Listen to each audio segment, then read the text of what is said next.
नमस्कार, मैं हूं श्वेता सिंह और आप देख रहे हैं आज तक। वक्त हल्ला बोल का है। स्पीकर को लेकर क्या सियासी खेल चल रहा है, आज हम इसी पर चर्चा करेंगे। लेकिन सबसे पहले इसी से जुड़ी एक बड़ी खबर को देखते हैं। कांग्रेस अध्यक्ष मल्लिकार्जुन खड़गे के घर पर बैठक चल रही है इस समय। इस बैठक में सोनिया गांधी मौजूद हैं, राहुल गांधी भी मौजूद हैं, कांग्रेस के कई और दिग्गज नेता हैं। बताया जा रहा है कि राहुल गांधी कौन से लोकसभा सीट को चुनेंगे, किस पर बने रहेंगे, इसको लेकर मंथन हो सकता है। साथ ही स्पीकर को लेकर भी बैठक में रणनीति तैयार हो सकती है।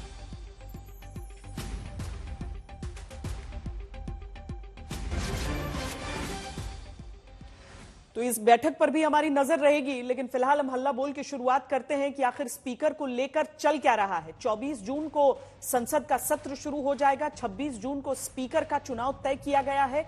लेकिन संसद की परंपरा रही है कि स्पीकर का नाम सत्ता पक्ष और विपक्ष की सहमति से तय हो जाता है, चुनाव नहीं होता। सूत्रों के अनुसार इस बार बीजेपी स्पीकर का पद अपने ही पास रखेगी और डिप्टी स्पीकर का पद सहयोगी पार्टी को दे सकती है। दूसरी ओर विपक्ष चाहता है कि स्पीकर पद के लिए टीडीपी या जेडीयू अपनी दावेदारी करे और विपक्ष की ख्वाहिश यह भी है कि डिप्टी स्पीकर का पद इंडिया गठबंधन की पार्टी को मिले। अगर डिप्टी स्पीकर का पद नहीं मिला तो इंडिया गठबंधन स्पीकर पद पर अपना उम्मीदवार खड़ा कर सकता है। इस बीच बीजेपी ने स्पीकर के नाम पर सहमति बनाने की जिम्मेदारी रक्षा मंत्री राजनाथ सिंह को सौंपी है। पहले यह रिपोर्ट देखिए, फिर हम चर्चा की शुरुआत करते हैं।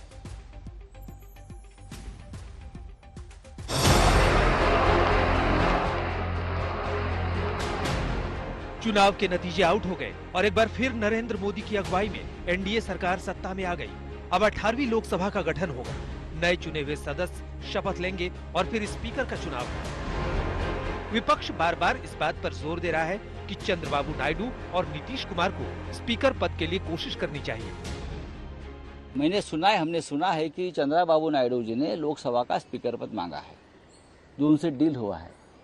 ये ठीक बात है चंद्रबाबू जी की। स्पीकर के पोस्ट के लिए सबसे ज्यादा कोशिश करना चाहिए जनता दल यू को और टीडीपी को। अगर नहीं किया तो उनकी पार्टी को तोड़ देंगे, जैसे शिवसेना को तोड़ा इन्होंने, एनसीपी को तोड़ा।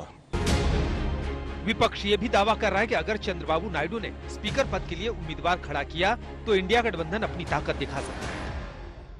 अगर चंद्रबाबू को ये पद नहीं मिला और चंद्रबाबू अपना उम्मीदवार खड़ा करते हैं तो हम पूरे इंडिया अलायंस में बातचीत करेंगे सब मिलकर, और हम ये कोशिश करेंगे कि पूरा इंडिया अलायंस चंद्रबाबू के उम्मीदवार के पीछे खड़ा रहे। अमूमन स्पीकर का पद उसी को मिलता है जिस पर पक्ष और विपक्ष दोनों के नाम पर मुहर लगती है। इस बार भी ऐसी कोशिश हो रही है। सहयोगी दलों और विपक्ष के साथ बातचीत करके एक राय बनाने की जिम्मेदारी बीजेपी ने रक्षा मंत्री राजनाथ सिंह को दी है। सूत्र बता रहे हैं कि स्पीकर का पद बीजेपी अपने पास रखेगी और डिप्टी स्पीकर का पद सहयोगी पार्टी को देगी। लेकिन विपक्ष को ये बात हजम नहीं हो रही है। कल श्री राजनाथ सिंह जी ने इसी प्रश्न को लेकर के जो सभी घटक दल हैं एनडीए के, उनकी बैठक बुलाई थी। हम लोगों के बीच में सर्वसम्मति बन रही है। जहां तक जनता दल यू का प्रश्न है, वो किसी पद का दावेदार नहीं है।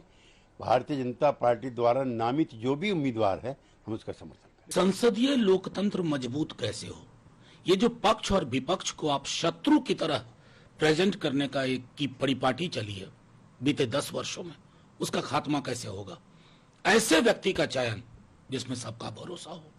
150 सांसद एक साथ निलंबित न कर दिए जाए, ये महत्वपूर्ण पहलू है, क्योंकि मैंडेट भी उसी तरह का है। विपक्ष चाहता है कि डिप्टी स्पीकर का पद इंडिया गठबंधन की किसी पार्टी को मिले, और अगर ऐसा नहीं होता है तो विपक्ष स्पीकर पद के लिए अपना उम्मीदवार खड़ा भी कर सकता है।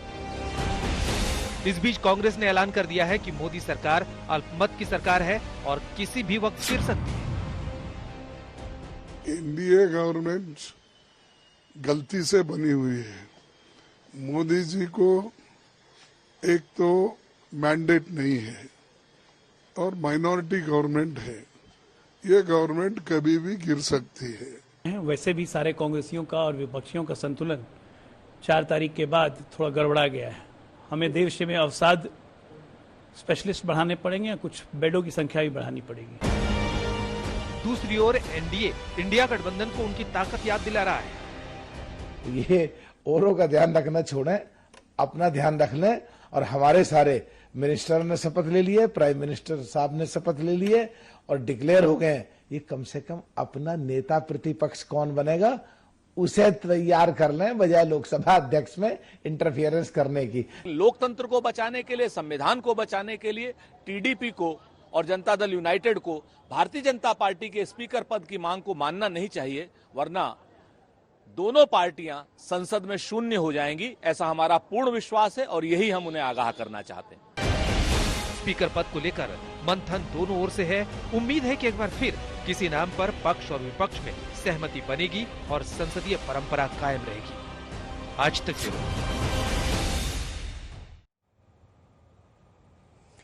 दोनों पक्षों के नेताओं की बातों को आपने सुना है, लेकिन स्पीकर पद को लेकर क्या चल रहा है, क्या हो सकता है, इस पर हल्ला बोल में हमारे साथ दो खास मेहमान जुड़ रहे हैं।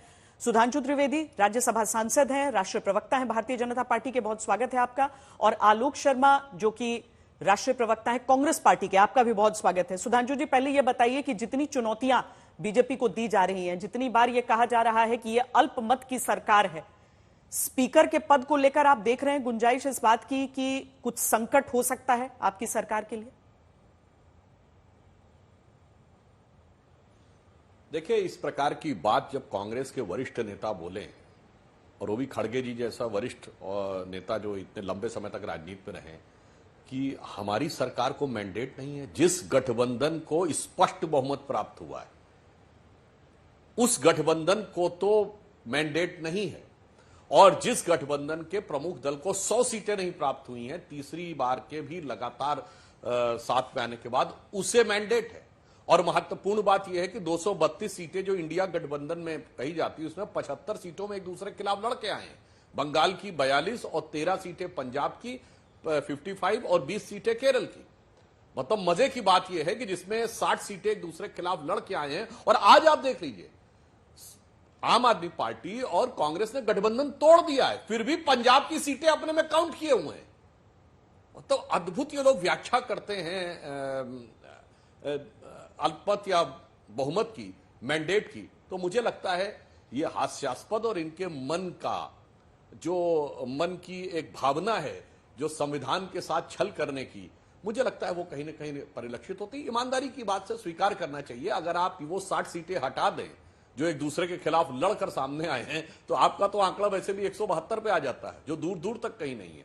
परंतु समस्या यह है कि कांग्रेस परंपरा, मर्यादा या किसी भी प्रकार की संवैधानिक और राजनीतिक गरिमा का पालन नहीं करती है। और पिछले संसद सत्र में जिस प्रकार के दृश्य देखने को मिले, मैं ये कहना चाहता हूं, राज्यसभा के इतिहास में कभी ऐसा नहीं हुआ कि सभापति के ऊपर किताब फेंकी गई हो।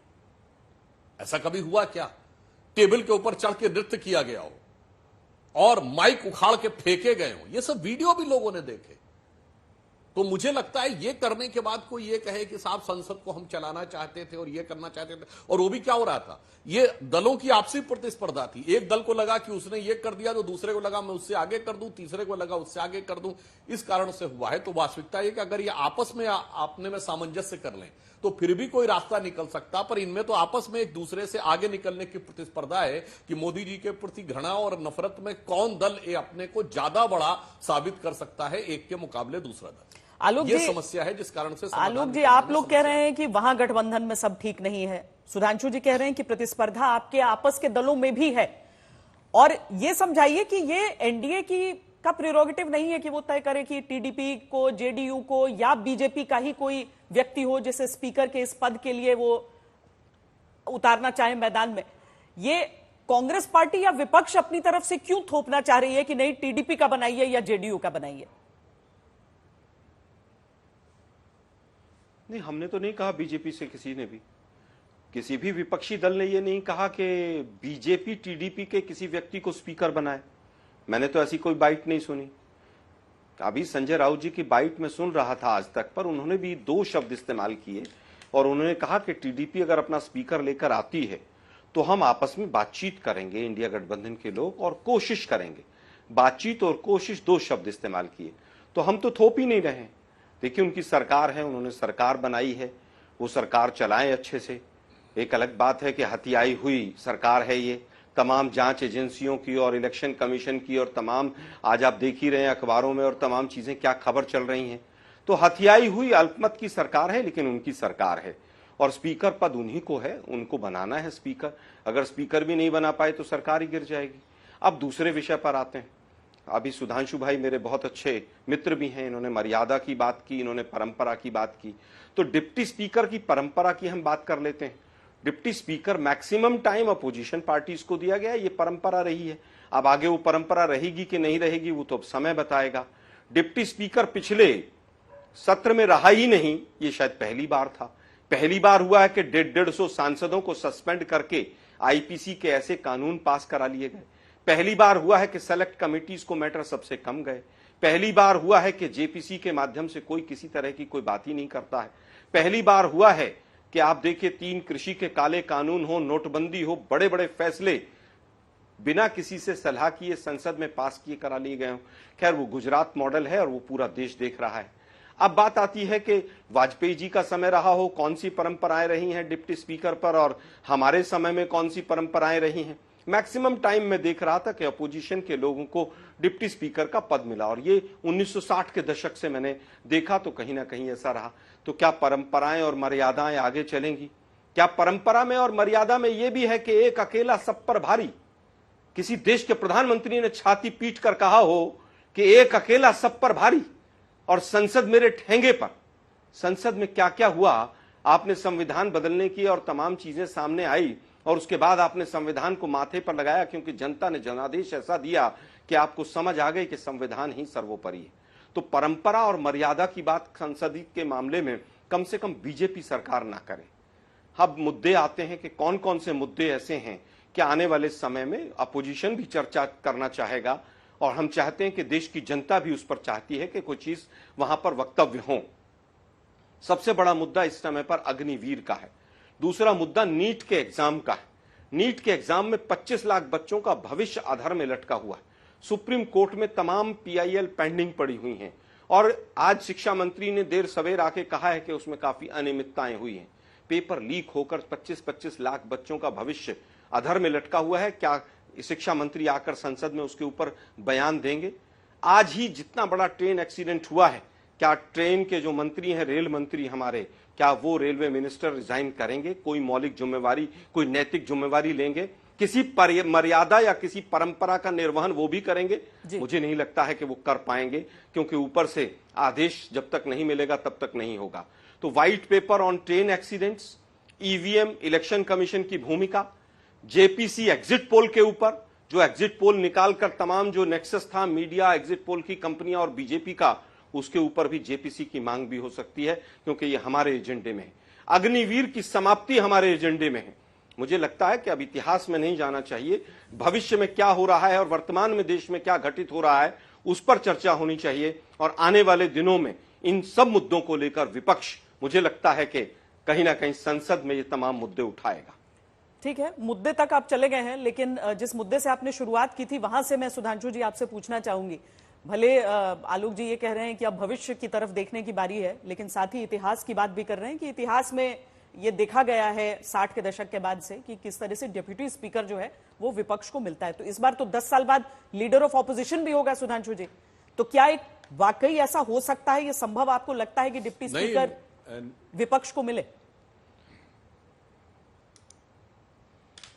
निश्चित रूप से मैं कांग्रेस को बधाई देना चाहता हूं कि तीसरे प्रयास के बाद इनको संवैधानिक दृष्टि से नेता प्रतिपक्ष का पद प्राप्त करने का अवसर प्राप्त हुआ है और निश्चित रूप से वो मिलेगा। मगर जब हमारे मित्र आलोक जी बात कर रहे हैं मर्यादा की, तो क्या राष्ट्रपति के अभिभाषण का बहिष्कार करने की मर्यादा है? मैं दूसरा उदाहरण देता हूं। जिस समय आपस में ये मर्यादा है, ये परंपरा है कि बिजनेस एडवाइजरी कमेटी में जो तय हो जाता है वही सदन में आके होता है। बिजनेस एडवाइजरी कमेटी में तय हो गया कि इन चीजों के डिस्कशन होगा और सदन में आकर हल्ला होगा, कोई बात नहीं। उसके बाद एक मर्यादा थी, मैं उस समय राज्यसभा में उपस्थित था जब उपराष्ट्रपति महोदय ने कहा कि कृपया नेता सदन यानी पीयूष गोयल जी और नेता प्रतिपक्ष मल्लिकार्जुन खड़गे जी हमसे आकर चैम्बर में मिले ताकि रास्ता निकाला जा सके, और कांग्रेस ने मना कर दिया कि हम मिलने नहीं जाएंगे। मतलब उपराष्ट्रपति ने बुलाया और आप कह रहे हैं केवल किसके दौरान, जैसे सदन की कार्रवाई रुक गई तो उस 15 मिनट के बीच में हम नहीं जाएंगे। ये जब आप वो लोग आके मर्यादा की बात करते हैं, और मैं याद दिलाना चाहता हूं महोदय, अगर इतिहास की बात आए तो अटल जी की अभी फोटो दिखाई गई, अटल जी को लोग भूल गए होंगे 1999 में अटल जी की एक वोट से सरकार गिरी थी, और वो एक वोट जानते किसका था? उस समय उड़ीसा में कांग्रेस के मुख्यमंत्री गिरधर गोमांग का, जो मुख्यमंत्री हो चुके थे परंतु सदन के सदस्य थे, और 14 दिन का जो समय होता है ना, मुख्यमंत्री ने वोट दिया और मुख्यमंत्री के वोट से लोकसभा में सरकार गिर गई। वो लोग आकर आज इस बात का, वैसे तो एक भी बात याद दिला दूं, शायद आलोक जी को याद हो, उड़ीसा में हमारी सरकार बनी है और नवीन पटनायक से पहले कांग्रेस का मुख्यमंत्री हुआ करता था, और वहां कांग्रेस जड़ मूल से साफ हो गई है। उसके बाद इनके चेहरे पे कितनी साफ चमक दिखाई पड़ती है, उसको अपना विजय कहते हैं, वो एक अलग बात है। इसलिए मैंने कहा कि जब आप संसदीय परंपरा और गरिमा की बात करते हैं तो उन सारी चीजों के ऊपर, अब एक और उदाहरण देना चाहता हूं। नोटिस दिया जाता है 267, क्यों 150 सांसदों को निलंबित करना पड़ा? 267 का नोटिस होता है इस बात के लिए कि संपूर्ण कार्य रोककर कार्रवाई स्थगित करके जो हम कह रहे हैं माना जाए। अगर उसको एक नोटिस या 2 नोटिस दिया जाता तो मतलब होता है कि आप ईमानदारी से 60 नोटिस, 80 नोटिस, इसका मतलब आप उस चीज को संसदीय गरिमा का माखौल उड़ाना चाहते हैं। और अगर वो 60-70 नोटिस सभापति ने रिजेक्ट कर दिए, अगले दिन फिर 60-70 नोटिस, फिर रिजेक्ट कर दिया, अगले दिन फिर 60-70 नोटिस, फिर उपराष्ट्रपति को आके कहना पड़ा कि भाई ये तो आप परंपरा की ध्यान रखिए, आप क्या उसका माखौल उड़ा रहे हैं। यदि एक बार वो रिजेक्ट कर दिया गया, अगले दिन फिर हम करने का प्रयास करेंगे। और उसके बाद जिस ढंग के अनप्रेसिडेंटेड सीन दिखाई पड़े, मैं विनम्रता से पूछना चाहता हूं, पूरे देश ने देखा कि टेबल के ऊपर खड़े होने वालों में आम आदमी पार्टी के संसदीय दल के नेता, किताब फेंकने वालों में तृणमूल कांग्रेस के संसदीय दल के नेता, और कांग्रेस के वरिष्ठ नेता जहां खड़े हुए फाइल फेंक रहे थे, उसका वीडियो अवेलेबल है। क्या आपने कभी हमारे टाइम में जब हम लोग विपक्ष में थे, अरुण जेटली और सुषमा स्वराज जी को वेल में आके चिल्लाते हुए और किताबें फेंकते हुए कोई दृश्य हो तो हमें बता दीजिए।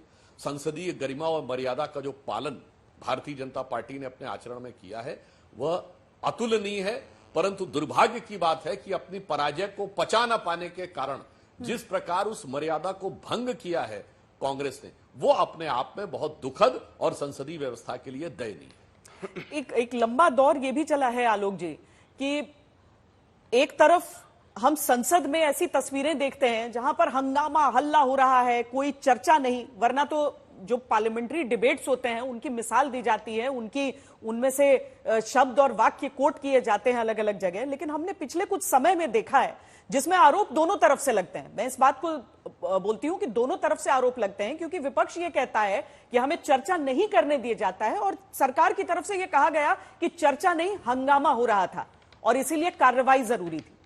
जिन मुद्दों को उठाने की बात आप कर रहे हैं, क्या उन पर हम देखेंगे एक स्वस्थ संसदीय डिबेट जो वहां पर चलेगी, जिससे लोगों का सरोकार है?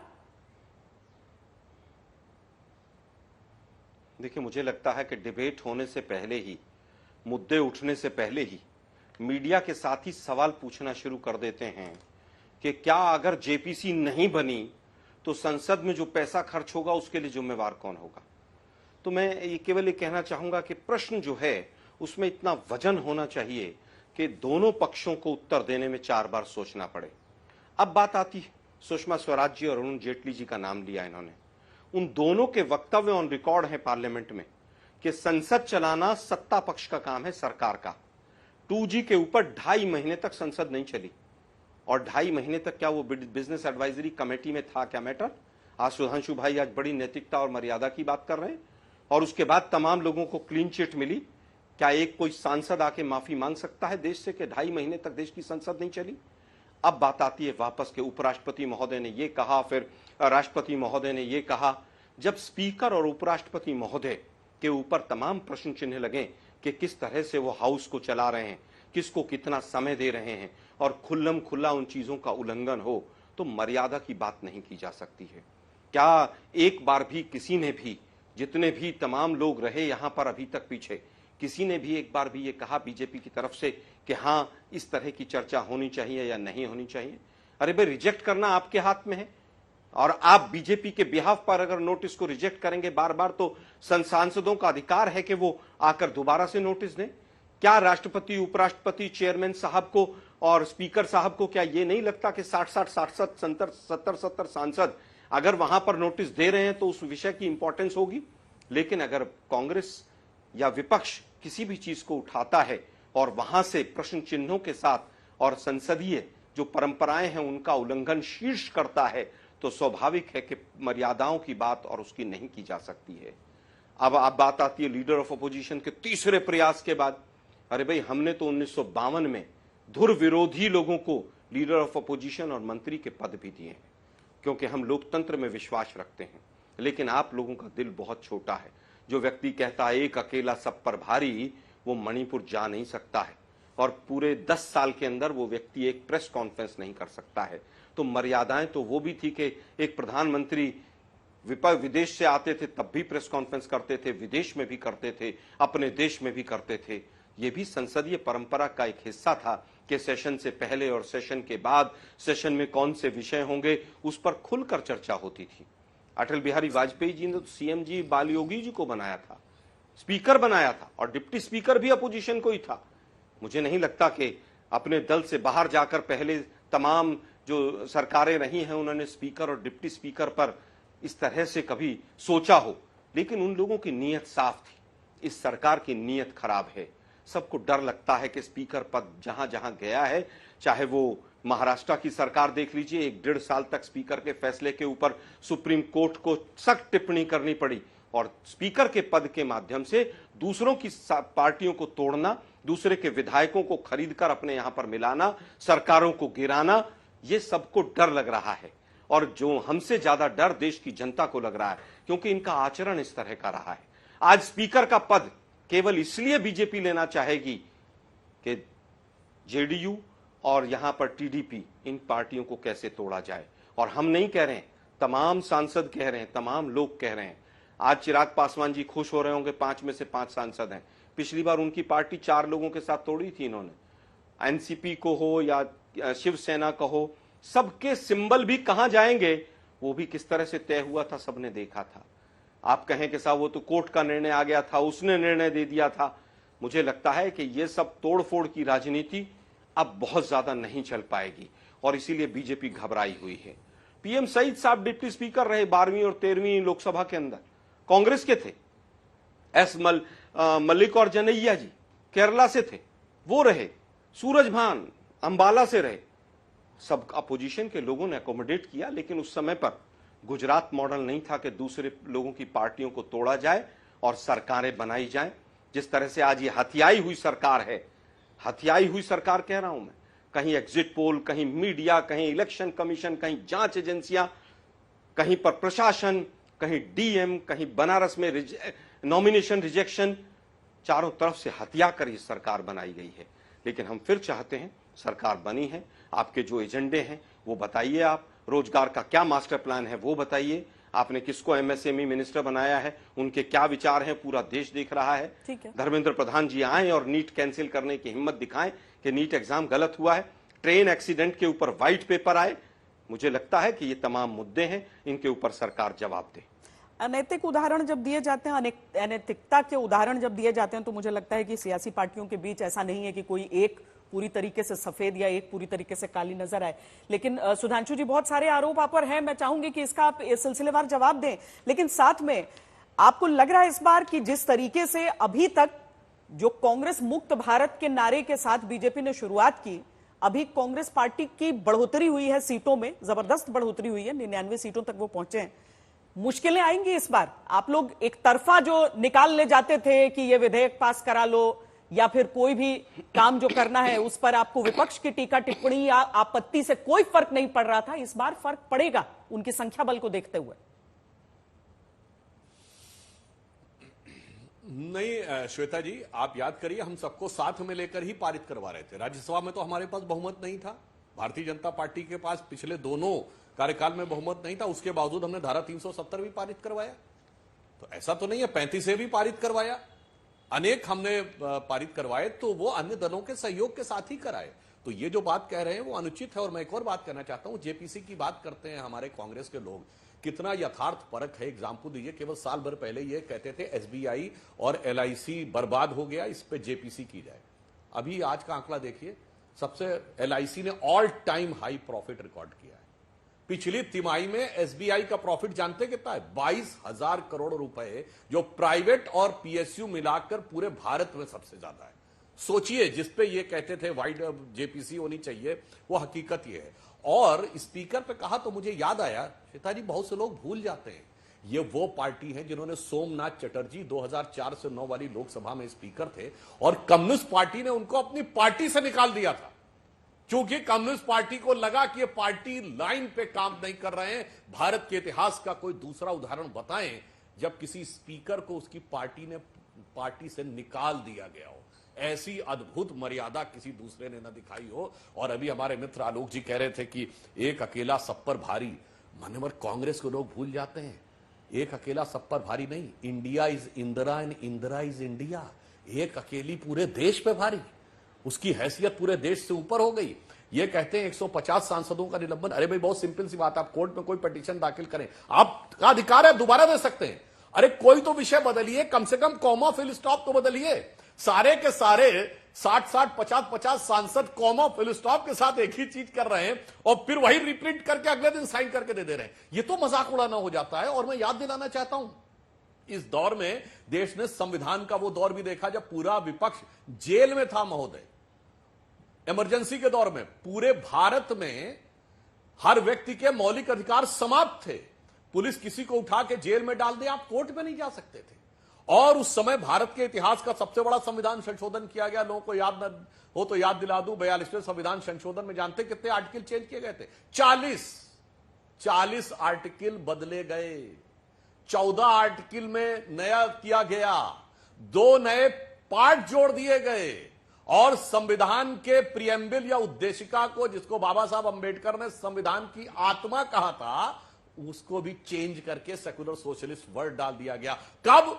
जब सारा विपक्ष जेल में था और लाखों लोग जेल में थे। उस समय जो लोग करने वाले आज कहते हैं संसदीय मर्यादा, आपने अटल जी का याद दिलाया, हम बिल्कुल बताना चाहते हैं। एक दौर था मर्यादा का जिसका हमने उच्चतम मानदंडों का पालन किया है।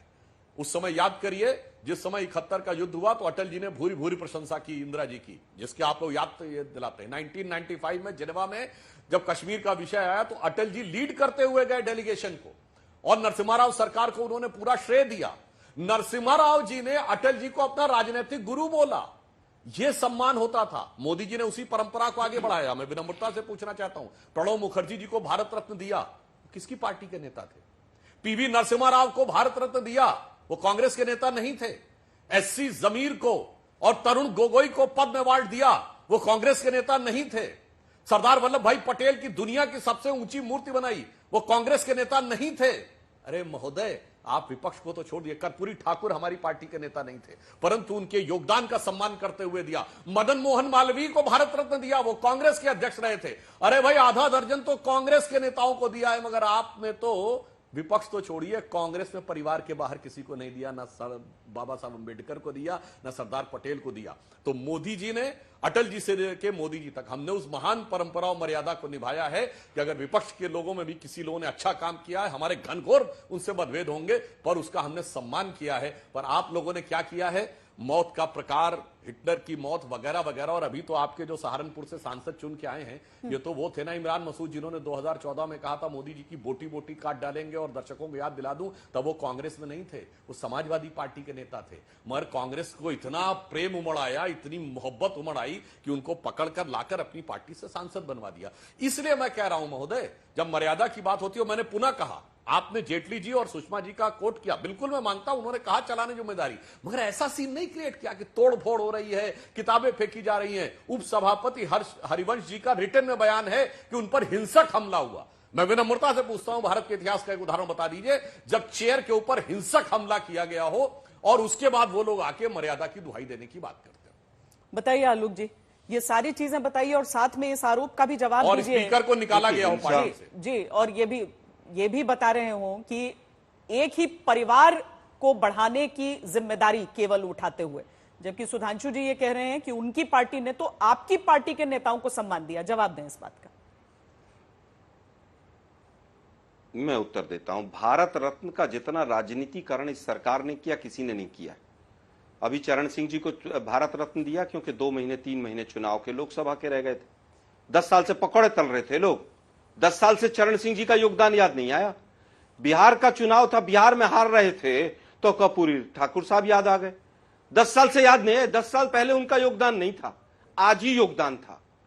इन्होंने भारत रत्न को केवल राजनीतिक तरीके से इस्तेमाल किया। मुझे याद है 2014 का वो मंजर कि जिस समय पर सुभाष चंद्र बोस के कुछ परिवार के लोगों को बैठाकर और प्रेस कॉन्फ्रेंस की जाती थी कि सुभाष चंद्र बोस को भारत रत्न नहीं दिया। अरे भी उनके परिवार ने मना किया था कि हमें भारत रत्न नहीं चाहिए। अब मैं पूछना चाहता हूं, 10 साल हो गए, सुभाष चंद्र बोस को क्यों नहीं दिया आपने?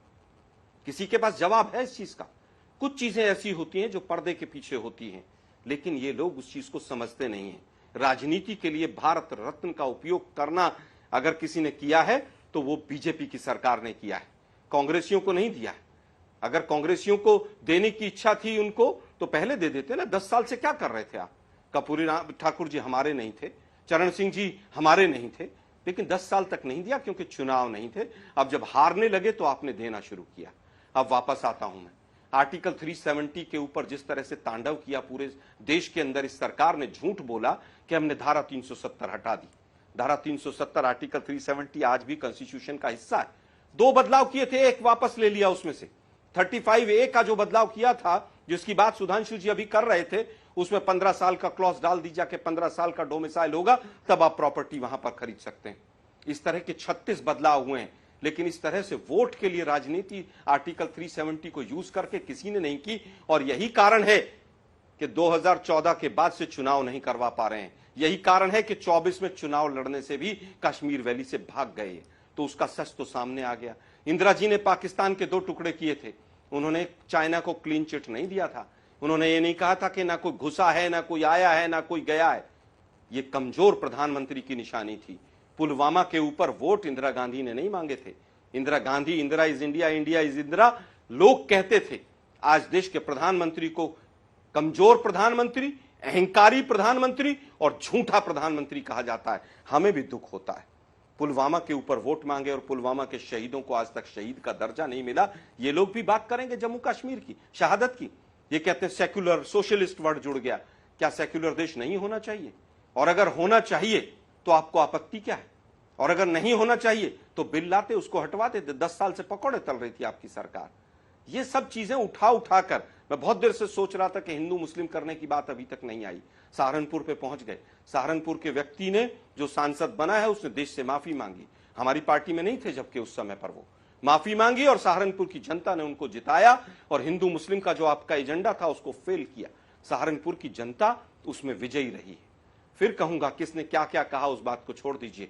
देश के प्रधानमंत्री ने जो जिस तरह की अभद्र भाषा का उपयोग किया है पूरे चुनाव में, मुजरे तक पहुंच गए।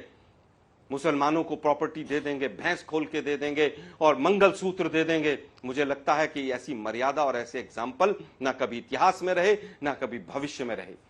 मुझे लगता है कि जिस तरह से आज भी देश के प्रधानमंत्री को सहृदय के साथ जो मुद्दे हैं, मूल मुद्दे, खासतौर पर युवाओं के मुद्दे, उनका कद बढ़ेगा अगर वो आए और कहें कि अग्निवीर कल से समाप्त, वो आए और कहें कि नीट का एग्जाम खत्म और नीट के ऊपर दोबारा से हम इसके ऊपर एग्जाम कराएंगे। लेकिन दिक्कत यह है कि आरएसएस के तमाम लोग इस नीट के एग्जाम से जुड़े हुए हैं, वो हिम्मत नहीं कर पाएंगे। अब तो वैसे आरएसएस भी इनके खिलाफ मुखर होकर बोल रही है। पूछ देखिए कौन है, एनटीए का चेयरमैन कौन है, सीबीएसई की चेयरमैन कौन रही। एक लेडी कोई आईएएस कैडर, गुजरात कैडर की तो नहीं रही थी, पहले सीबीएसई एग्जाम लेता था ये। क्या तमाम जांच एजेंसियां जांच करेंगी? क्या ईडी एक बार भी नीट एग्जाम के लिए कहीं पर जाकर कहीं एक जगह छापेमारी करेगी? 40-50 लोग तो सुना बिहार में अरेस्ट हुए पड़े हैं। वो कह रहे हैं 30-30, 32-32 लाख रुपए में हमने पेपर खरीदा है। यूपीएससी का चेयरमैन कौन बना है? एसएससी का चेयरमैन कौन बना है? क्या उसके तार भारतीय जनता पार्टी, आरएसएस या गुजरात से तो नहीं जुड़े हुए हैं? पिछले 10 साल का पूरा खाका आप निकाल कर देख लीजिए। देश के प्रधानमंत्री हैं आप, हिम्मत कीजिए। आप तो कहते हैं मैं 56 इंच का हूं, वैसे है नहीं आप, सीना आपका। आप आइए और कहिए नीट का एग्जाम कैंसिल और अग्निवीर योजना समाप्त। मैं कहूंगा कि युवा आपकी जय जयकार करेगा, लेकिन आप कर नहीं पाएंगे, क्योंकि आप केवल तुलना कर सकते हैं कपड़ों में पंडित नेहरू से और इंदिरा गांधी से। आपके जितने भी क्रियाकलाप हैं वो हिंदू मुस्लिम वाले हैं। सुधांशु भाई भी आखिर में हिंदू मुसलमान ले ही आए इस डिबेट के अंदर। मैं फिर कहूंगा कि देश के प्रधानमंत्री अगर ये कहते हो कि मैं दंगाइयों को कपड़े से पहचान लेता हूं, और जो देश का प्रधानमंत्री ये कहता हो कि अडानी और अंबानी टेम्पू भर भर के नोट कांग्रेस को या अपोजिशन पार्टीज को दे रहे हैं, उस व्यक्ति को नैतिक अधिकार नहीं है उस पद पर बैठे रहने का। ठीक है आलोक जी, बाकी चीजें आपकी एक तरफ हैं, लेकिन भारत रत्न पर राजनीति वाली बात थोड़ी सी, खुद को किसने किसने दिया है भारत रत्न वो भी देश ने देखा ही है, लेकिन देश ने मीडिया के साथियों को तो कुछ भी नहीं लगेगा। कम से कम आपने एक चीज पे तो आके रुके आप। अभी तक तो नोटबंदी को भी आप लोग बहुत अच्छा काम बताते थे। पूरे हिंदुस्तान के मीडिया ने इस अनैतिक सरकार के अनैतिक कर्तव्यों का, कर्मों का पूरा सपोर्ट किया है, और आज भी कर रहे हैं आप। ठीक है, भड़ास निकाल लीजिए इस बात की, लेकिन थोड़ा भारत रत्न वाली बात ज्यादा हो गई थी। मैं भड़ास नहीं कर रहा हूं आलोक जी, अरे ज्यादा नहीं हुई थी, आप बताइए किसने दिया देश में भारत रत्न? मैं तथ्यात्मक जवाब एक हिंदुस्तान के मीडिया की तरफ से आवाज आई हो। मीडिया ने दिया, किसने दिया? अंतिम बात कहना चाहूंगा, किसने भारत रत्न स्वयं को दिया था? अरे मैं कह रहा हूं, सुने ना प्रभु, आपने शुरुआत की थी उससे। श्वेता जी सुनिए तो सही, श्वेता जी सुनिए तो सही। सुनिए, मीडिया से लड़के आप चैनल खोल सकते हैं, मीडिया से लड़के सरकार नहीं बना सकते हैं। सरकार बनाने की कोशिश कीजिए 5 साल बाद में। मैं लड़ नहीं रहा हूं। आप सुधांशु जी जवाब दे देते हैं, आप एक साथ। अच्छा चलिए, आप छोटे में खत्म कीजिए ताकि मैं जी। अब मैं आलोक जी, आप काफी देर बोल लिया, मैं जवाब दे देता हूं। केवल एक सेंटेंस कहना चाहूंगा, एक लाइन बोल ले रहे हैं सुधांशु जी। उनको ये कहना चाहूंगा कि मीडिया के साथ, एक मिनट सुधांशु भाई, एक मिनट, मैं केवल ये कहना चाहूंगा कि मीडिया के साथियों को सरकार का हर कदम बहुत अच्छा लगता है। मैं केवल ये कहना चाह रहा हूं कि 3 काले कानूनों को मीडिया ने बचाने का बहुत प्रयास किया कि इससे तो प्रलय आ जाएगी, वो तो मोदी जी ही लौट कर चले गए। हम कह रहे हैं अग्निवीर का भी साथ मत दीजिए। पूरे हिंदुस्तान के मीडिया ने अग्निवीर का साथ दिया। मैंने नहीं अग्निवीर बहुत अच्छी योजना है, इससे ये हो जाएगा, वो हो जाएगा। पूरे हिंदुस्तान के मीडिया ने साथ दिया। ठीक है, आज मैं फिर कहूंगा कि मीडिया चौथा, मैं चाहूंगी कि आप लोग इस पर जरूर डिबेट करें पार्लियामेंट में, और बिल्कुल तर्कसंगत तरीके से ये निकल कर आना चाहिए। देश की फौज के साथ खिलवाड़ नहीं। लेकिन सुधांशु जी आप जवाब दीजिए। करेंगे ही, तर्कसंगत तरीके से ही करेंगे जी जी। लेकिन मीडिया का भी फर्ज बनता है कि कम से कम नीट एग्जाम और अग्निवीर पर हमारा साथ दें। अब आलोक जी, आपका बहुत लंबा वक्तव्य हो गया, मुझे जवाब देने दीजिए। देखिए, आलोक जी ने यह बात कही, इंडिया इज इंदिरा जनता ने नहीं कहा था, कांग्रेस के तत्कालीन राष्ट्रीय अध्यक्ष देवकांत बरुआ ने कहा था, और उसके लिए आज तक कांग्रेस किसी राष्ट्रीय अध्यक्ष ने माफी नहीं मांगी है। और राष्ट्रीय अध्यक्ष का बयान पार्टी का अधिकृत बयान होता है, पब्लिक का बयान नहीं था। अब आप आइए उसके ऊपर, मीडिया के ऊपर। तो मैं याद दिलाना चाहता हूं, इस देश में एक दौर वो भी था कि नेहरू के जमाने में एक आर्टिकल लिख दिया था मजरूर सुल्तानपुरी ने कि नेहरू की स्टाइल ऑफ फंक्शनिंग में हिटलर की छवि नजर आती। 2 साल जेल में थे। जब राजीव गांधी से एक अखबार में सवाल पूछने शुरू किए थे तो बिजली काट के उसके यहां पुलिस भेज दी गई थी और इनकम टैक्स का छापा हो गया था। इंदिरा जी से जब बीबीसी ने सवाल पूछे तो बीबीसी का ऑफिस क्लोज करके उनके लोगों को इंग्लैंड डिपोर्ट कर दिया गया था। और आपको बताना चाहता हूं, देश के लोग अगर भूल गए हो तो इमरजेंसी में स्थिति जानते क्या थी? टीवी तो तब था नहीं। कोई अखबार को लिखना होगा तो एक एक लाइन सरकार से वेट करानी पड़ती थी। न्यूज की एक एक लाइन भारत सरकार की आईएनबी मिनिस्ट्री अप्रूव करती थी, वही लाइन लिखी जाएगी। और उससे दुखी होकर उस जमाने में एक शेर कहा गया था कि गालिब, जोक और मीर बड़े बड़े शेर हुए, तो उसमें लोगों ने तंज करते हुए कहा था, अब तो गालिब, जोक, साहिर, मीर सरकारी, शायरी की हो गई तासीर सरकारी। वहां जाके मीडिया पे बोलते हैं जनाब। अब मैं भारत रत्न पे जवाब देना चाहता हूं। भारत रत्न पे राजनीति क्या होती है दर्शकों को बता देना चाहता हूं, जिनको ना पता हो। भारत रत्न डिसाइड करने की जो कमेटी होती है उसका चेयरमैन खुद प्रधानमंत्री होता है। और इस देश के 2 प्रधानमंत्री ऐसे हुए जिन्होंने अपने द्वारा गठित अपनी अध्यक्षता में बनी कमेटी से अपने को भारत रत्न अर्पित किया। एक पंडित जवाहरलाल नेहरू और श्रीमती इंदिरा गांधी, यानी अपने को भारत रत्न दिया और मोदी जी ने कांग्रेस के इन तमाम नेताओं को दिया।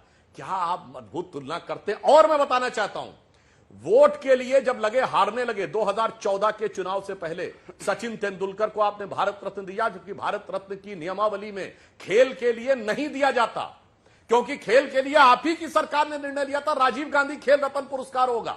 जैसे कि डिफेंस के लिए या गैलेंट्री अवार्ड के लिए परमवीर चक्र है, वो सिविलियन अवार्ड नहीं है। खेल के लिए राजीव गांधी खेल रत्न, राजीव गांधी खेल रत्न की भी आपने प्रतिष्ठा कर दी और नियम में संशोधन करके सचिन तेंदुलकर को दिलवाया, मगर उसके बाद भी युवा आपका साथ नहीं आया।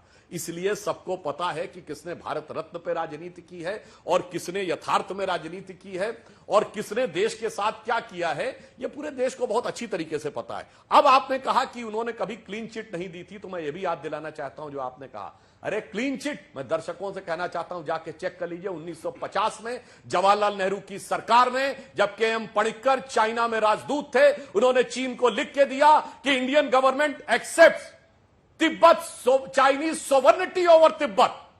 तिब्बत पे चीन की प्रभुता को मानने वाला भारत पहला देश बना।